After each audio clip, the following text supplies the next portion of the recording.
Daaku Maharaj movie ఎలా ఉంది అంటే mad max of the climax of the Avengers end game of the saviour complex అలా ఉందన్నమాట. అర్థమవలేదు కదా, చెప్తాను. రివ్యూలోకి వెళ్ళబోయే ముందు welcome back to movie done Telugu.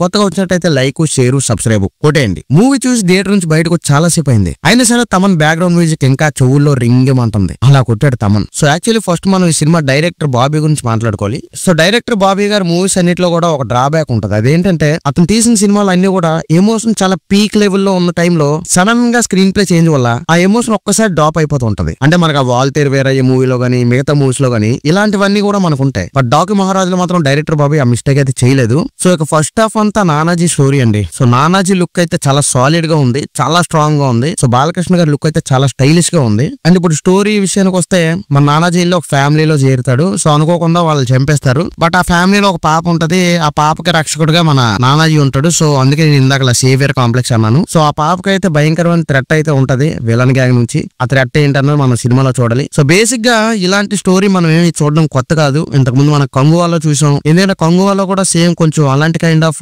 Story ఉంటది. ఎందుకంటే ఆ పిల్లోడికి ఆ ఊరు జనం నుంచి థ్రెట్ ఉంటాయి. కంగువా వెళ్ళి ఆ పిల్లోడిని కాపాడతారు. సో ఆ కైండ్ ఆఫ్ చిన్న ఫ్లేవర్ అయితే ఉంటది ఈ సినిమాలో. బట్ కొంచెం different treatment and different back story అనమాట. సో ఆ పాపకి థ్రెట్ ఉంటదని చెప్పాను కదా. సో ఆ విలన్ గ్యాంగ్ అయితే చాలా భయంకరమైన విలన్ గ్యాంగ్ అనమాట. సో అలాంటి గ్యాంగ్ ని మన నానాజీ ఎలా ఎదిరించాడు, ఆ విలన్ గ్యాంగ్ నుంచి పాపని ఎలా కాపాడాడు, ఇలాంటివన్నీ కూడా మనం ఫస్ట్ హాఫ్ లో చూడొచ్చు. అందులో ట్విస్ట్లు కూడా ఉంటాయి. బట్ ఫస్ట్ హాఫ్ అంతా కూడా నానాజీ ఉంటాడు. కాకపోతే నానాజీ అయితే ఒక ఊపు ఊపేశాడు. బాలయ్యని చూస్తే మాత్రం మనం స్టర్న్ అయిపోతాం. నెక్స్ట్ ఇంక సెకండ్ హాఫ్ అండి. సో ఈ సెకండ్ హాఫ్ లోనే మన టైటిల్ క్యారెక్టర్ ఉంటది. ఇక సెకండ్ హాఫ్ స్టార్ట్ అవగానే మన రాబిన్ హుడ్ సినిమాలోకి ఎంటర్ అయిపోతాడు. సో రాబిన్ హుడ్ అంటే మీకు తెలుసు, బందిపోటు, దొంగలు, దొంగల ముఠ, దాంతో పాటు ఒక రాజ్యం లేని రాజులాగా అవతరించి ప్రజలకు హెల్ప్ చేయడం, ప్రజల ప్రాణాలను కాపాడడం, ఇదంతా కూడా మనం డాకు క్యారెక్టర్ లో చూస్తాం. అంటే ఇప్పుడు ఆ డాకు మహారాజ్ అనేవాడికి సైన్యం లేకపోయినా సరే ఒక్కడే యుద్ధం చేస్తాడు. అసలు ఆ పోరాటం ఎందుకు, ఇదంతా కూడా మీరు సెకండ్ హాఫ్ లో చూస్తారు. సో డాకు క్యారెక్టర్ అయితే చాలా ఎమోషనల్ గా మనం చూపించారు. ఆ క్యారెక్టర్ అయితే మనం కనెక్ట్ అవుతాం. సో ఫస్ట్ హాఫ్ లో నానాజీ క్యారెక్టర్ హైలైట్ అయితే సెకండ్ హాఫ్ లో డాకు క్యారెక్టర్ హైలైట్ అయింది అనుకునే లోపే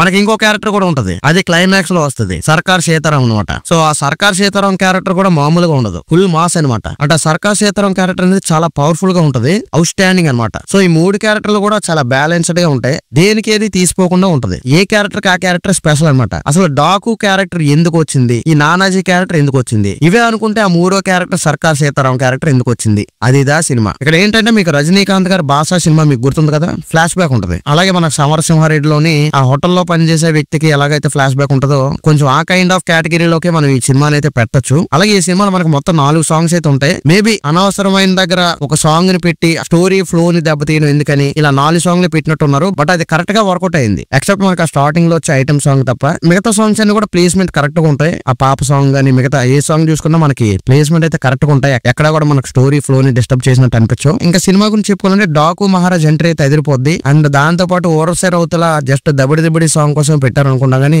ఆవిడకి కూడా క్యారెక్టర్ అయితే సినిమాలో ఉంటది. అదే కాకుండా మెయిన్ లీడ్ లో ప్రజ్ఞ జైస్వాల్ ఉంటారు. సో ప్రజ్ఞ జైస్వాల్ స్క్రీన్ టైం తక్కువ ఉన్నా సరే ఆవిడ క్యారెక్టర్ కూడా చాలా పవర్ఫుల్ గా ఉంటది. సో ఆవిడ కాకుండా ఇంకా హీరోయిన్ ఉంటారు శ్రద్ధా శ్రీనాథ్ గారు. సో ఆవిడ కూడా ఆవిడకి ఇచ్చిన క్యారెక్టర్ వరకు డీసెంట్ గానే చేశారు. అండ్ వీళ్ళ ముగ్గురే కాకుండా చాందిని చౌదరి గారు కూడా ఉంటారు. ఆ పాప ఫ్యామిలీ తాలూకా పర్సన్ గా మనకు చాందిని చౌదరి కనిపించారు. ఇంకా విలన్ గురించి చెప్పుకోవాలంటే విరాజ్ సుర్వి అనే క్యారెక్టర్ లో మనకు బాబీ డియోల్ గారు అయితే డీసెంట్ గానే యాక్ట్ చేశారు. బాలయ్య అయితే డి అంటే డి అనే టైప్ లో అయితే యాక్ట్ చేశారు. బేసిక్ గా ఈ విరాజ్ సుర్వి అనే పర్సన్ రాజస్థాన్ లో అక్రమ మైనింగ్ చేయడం, జంతువులు అక్రమ వ్యాపారం చేయడం ఇవన్నీ చేస్తుంటాడు. సో అతని కొన్నైతే మన తెలుగు రాష్ట్రాల మీద పడుద్ది. సో అక్కడ నానాజీకి విరాజ్ సుర్వికి అయితే కాన్ఫ్లిక్ట్ ఉంటది. అండ్ ఇంకా సినిమాలో ఏం బాగుందంటే బాలయ్య హార్స్ రైడింగ్ అయితే అదరగొట్టేశాడు. ఫస్ట్ హాఫ్ కన్నా సెకండ్ హాఫ్ అయితే ఇంకా బాగుంది. సో టోటల్ గా సినిమాలో ఏమేమి హైలైట్ అంటే బాలయ్య ఇంట్రడక్షన్ సీన్ గానీ, ఇంటర్వెల్ బ్యాంగ్ గానీ, సెకండ్ హాఫ్ గానీ, క్లైమాక్స్ గానీ ఇవన్నీ హైలైట్ గా ఉంటాయి. అండ్ ఆ పాపతో బాలయ్య బాండింగ్ అది కూడా చాలా బాగుంది. అంటే గొప్ప స్టోరీ కాదు కానీ ఆ స్క్రీన్ ప్లే తో కొంచెం మ్యాజిక్ చేశాడని చెప్పొచ్చు బాబీ. అండ్ ఇంక మనం చెప్పుకోవాల్సింది తమన్ కోసం. తమన్ అయితే విశ్వరూపం చూపించాడు. థియేటర్ లో స్పీకర్లు అయితే బద్దలు కొట్టేశాడు.